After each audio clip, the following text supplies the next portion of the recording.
Guys, recent இன்சிடென்ட்ஸ்லாம் வந்து பார்த்திங்கன்னா ரொம்பவே கொஞ்சம் பயமாக தான் இருக்குது. முக்கியமாக வந்து பார்த்திங்கன்னா நம்ம ஸ்டூடெண்ட்ஸ் சைடில் ட்ரக்ஸ் யூஸ் பண்ணுறது. ஸோ இன்றைக்கி இருக்க சுச்சுவேஷனில் ட்ரக்ஸ் அப்படின்றது நம்ம எல்லாருக்கிட்டையும் ரொம்ப ஈஸியாக கிடைக்குது.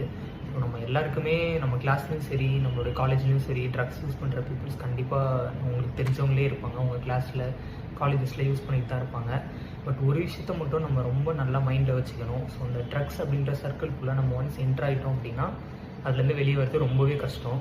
அது நம்ம ஹெல்த்தை ஸ்பாயில் பண்ணுறதை தாண்டி நம்மளுடைய மென்டல் ஹெல்த், நம்மளுடைய ஸ்டடீஸ், ஃபேமிலி, ஃப்ரெண்ட்ஸ் சர்க்கிள்னு எல்லாத்தையும் வந்து பார்த்திங்கன்னா ஸ்பாயில் பண்ணிடும். அதை யூஸ் பண்ணுறவங்களும் சனியாக யூஸ் பண்ணிப்பாரு அப்படின்னு சொல்லிட்டு நம்மளும் இன்ஃப்ளூன்ஸ் பண்ண ட்ரை பண்ணுவாங்க. பட் ஒன்ஸ் என்டர் ஆகிட்டோம் அப்படின்னா அது வந்து வெளியே வரது ரொம்ப கஷ்டம். அது ஒரு அடிக்ஷனாக மாறிடும். பாய்ஸ் கேர்ள்ஸ் அப்படின்றத தாண்டி நம்ம எல்லாருக்குமே வந்து பார்த்திங்கன்னா இந்த ட்ரக்ஸ் அப்படின்ற ஒரு விஷயம் என்டர் ஆகிடுச்சு அப்படின்னா அந்த ஒரு பிளேஸில் பாய்ஸ் கேர்ள்ஸ் நம்ம யாருக்குமே வந்து பார்த்திங்கன்னா சேஃப்டி கிடையாது.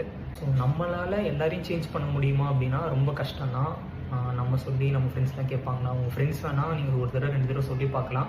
பட் அதுக்கு மேலே நம்ம கம்பல் பண்ண முடியாது. பட் நம்மளை ப்ரொடெக்ட் பண்ணிக்க முடியும். ஸோ அந்த மாதிரி சர்க்கிள் கிட்டேருந்து கொஞ்சம் அவாய்ட் பண்ணிக்கோங்க. நல்ல ஒரு ஃப்ரெண்ட்ஸ் சர்க்கிள் வச்சுக்கோங்க. இந்த இன்ஸ்டன்ஸ் பற்றி பேசுகிறத தாண்டி ஸோ நம்ம இதுலேருந்து என்ன டேக்அவே எடுத்துக்கிறோம் அப்படிங்கிறது தான் இருக்குது.